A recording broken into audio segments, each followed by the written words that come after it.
दोस्तों, आज का विषय एक ट्रेंडिंग विषय मोटा अनाज।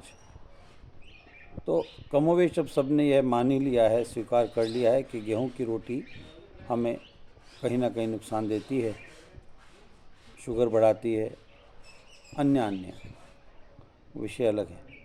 तब मोटा अनाज अभी हम लोगों ने अपनाना शुरू किया है, शायद कुछ 100 वर्ष बाद।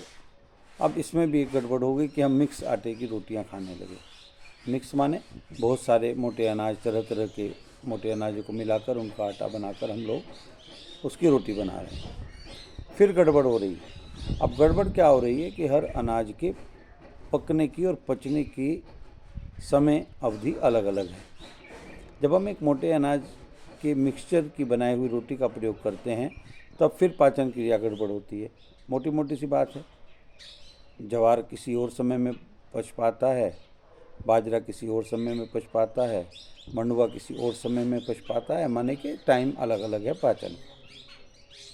तो आपसे मेरा निवेदन है कि आप निश्चित रूप से मोटा अनाज ही रोटी के लिए प्रयोग करें, पर एक समय में एक ही अनाज की रोटी लें। माने बाजरा खा रहे हैं तो बाजरा खाएं, ज्वार खा रहे हैं तो आज ज्वार ही खाएं, कल मंडुआ खा लेंगे। और रोटी के साथ कभी चावल मत खाएं, सफ़ेद चावल ना खाएं। सफ़ेद तो सारी चीज़, चीनी भी नुकसानदायक है, एल्युमिनियम का प्रेशर कुकर भी नुकसानदायक है, एल्युमिनियम की कढ़ाई भी नुकसानदायक है। ऐसे सफ़ेद चावल भी हमें फिर अस्वस्थता की तरफ ले जाते हैं। क्या खाएं? तो ब्लैक राइस खाइए, वो मिल रहा है, वो मिल जाता है। ना उपलब्ध हो तो ब्राउन राइस ले लें। और जिस दिन आप रोटी खाएं उस दिन रोटी खाएं, उस समय के भोजन में रोटी ही खाएं। जब चावल खाएं तो चावल ही खाएं, क्योंकि फिर मूल बात वही कि दोनों के पचने का समय अलग है और बॉडी को तरह तरह के एसिड सेक्रेशन करने पड़ते हैं, सेक्रेट करने पड़ते हैं हर प्रकार के भोजन को पचाने के लिए। तो जब रोटी खा रहे हैं तो चावल नहीं, जब चावल खा रहे हैं रोटी नहीं। और रात के समय साबुत दाल और सूखी सब्जी खाने से बचें। रात के समय हरी सब्जियां जो कि रेशेदार हों वह भोजन के रूप में ग्रहण करा करें, और आप पाएंगे कि आप स्वास्थ्य को प्राप्त करने में सहज ही बड़ी आसानी के साथ सक्षम हो पा रहे हैं। हर तरह की दिक्कतें धीरे धीरे दूर होना शुरू हो जाएंगी। ये साफ दशकों का, अगर उम्र 40 वर्ष, 50 वर्ष, 60 वर्ष है तो दशकों का नुकसान है जो हमने अपने शरीर को पहुंचाया है।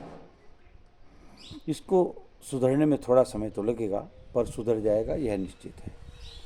कुछ आयुर्वेदिक औषधियाँ या कुछ आयुर्वेद के ऐसे उपहार हैं जिन्हें हम अपने जीवन में अपना लें, जैसे कि